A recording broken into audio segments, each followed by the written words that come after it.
Some 16 million men and women served in the U.S. military during the Second World War. Although some 60% of these men served overseas during the war, most of them never saw combat. Nevertheless, they all played crucial roles to support the men at the front lines and defeat the Axis powers.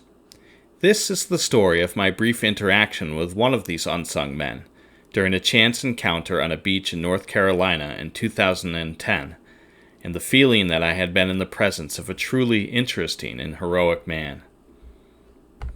When I think of a World War II veteran, the first person to come to my mind is my grandfather, Captain Irwin Esmond.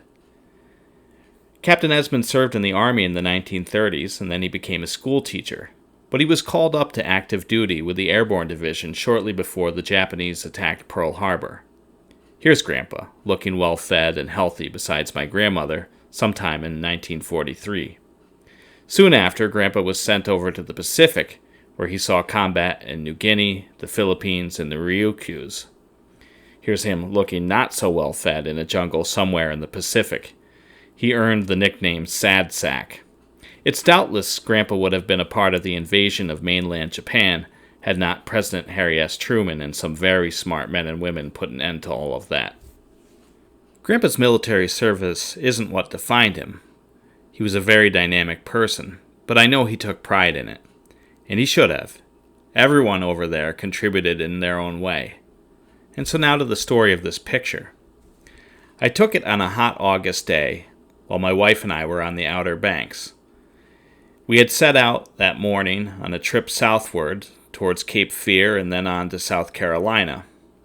Along the way, we stopped at a life-saving station and caught glimpses of what life was like on the Outer Banks before helicopters and speedboats and GPS systems helped save lives in what's called the Graveyard of the Atlantic. From there, we drove southward to Buxton, where the famous Hatteras Lighthouse stands. It's worth it to make a trip to the top of that lighthouse on any day, but particularly on a sweltering day when you can get a nice, cool Atlantic breeze. After the lighthouse, we headed out of Buxton for a ferry to Ocracoke Island, which is a desolate finger of land that is home to wild horses and miles of gorgeous unmanned beaches. We just planned to drive and catch another ferry to the mainland and call it a day. Seeing that we had some time, we pulled the car over at the side of the road and we headed up a walkway to a beach. As we made our way up the walkway, I snapped what I call a cheap shot. See, I like taking pictures of people and I like getting their faces. But something about this couple with their backs turned towards us, making their way up the walkway, made me want to take the picture. A few minutes later, my wife and me were taking photos of ourselves. Romantic stuff, as you can see. As we finished up, the couple approached us, and the man took an instantaneous interest in my camera. He asked me if it was a film camera, and I told him no, it was a digital. And he began to tell me how digital would have helped him tremendously in World War II. The man made clear he was a veteran, but himself had not seen combat. Unlike the men who squared off with the Germans in the mountains of Italy, or the hedgerows of France, or frigid Belgian forests, this gentleman was far back from the front. He told us his job was with the Army Air Corps, was to assemble strategic maps made from photos taken of German territory during bombing runs.